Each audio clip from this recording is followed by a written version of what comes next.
राज्य सरकार को बड़ घोषणा एणिक उपकृत हेबे चाषी 1 लाख पर्यंत सुध छाड़ कले सरकार।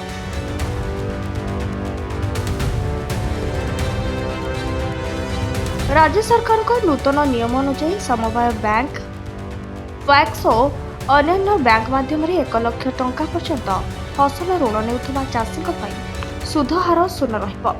सेहीपरि 1 लाख रु 3 लाख टंका पर्यंत ऋण नेउथुबा चाषी सुध हार मात्र 2% रहिबो जदि सेमाने निर्धारित समय मध्य ऋण परिशोध करती। खरीफ 2026 पर समवाय बैंक माध्यम चाषी को बड़ आर्थिक सहायता जोगाई देइछथि सरकार।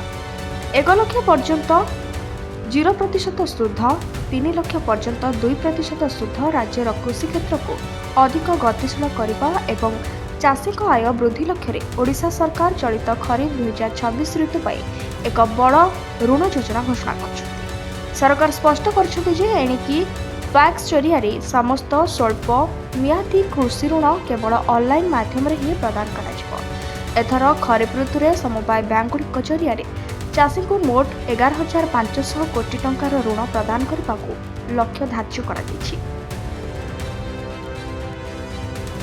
जो फैक्स गुड़िक ऑनलाइन व्यवस्था ग्रहण करना से खरीफ 2026 रिफाइनान्स सुविधा मिल ना। ऋण टंका सीधा सड़क चाषी सजीव बैंक खाता को जीव, जहाँ चाषी बैंक खाता सह आधार संजोग बाध्यतामूलक कर। राज्यर कृषि भित्तिभूमि को सुदृढ़ करने बलराम योजना जरिया भाग चाषी, जमीन चाषी और मौखिक लीजधारी को अधिक ऋण प्रदान पर गुरुत्व दि जाएगी। फैक्स गुड़िक निजर मोट ऋणर अतिकम 10% यह वर्गर चाषी को प्रदान करने को निर्देश दी जाएगा। खरीफ ऋतु में सार और विहन अबाध जोगाण फैक्स गुड़िक पूर्व आवश्यक महजूद रखा निर्देश दी जाएगी। प्रधानमंत्री फसल बीमा योजना चलित खरीफ ऋतु में जारी रह। जदिओ यह बीमा चाषी इच्छाधीन तथापि सरकार समस्त चाषी को सुरक्षा दृष्टि एथिरे नाम लेखा प्रोत्साहित करने अधिकारी को निर्देश देते।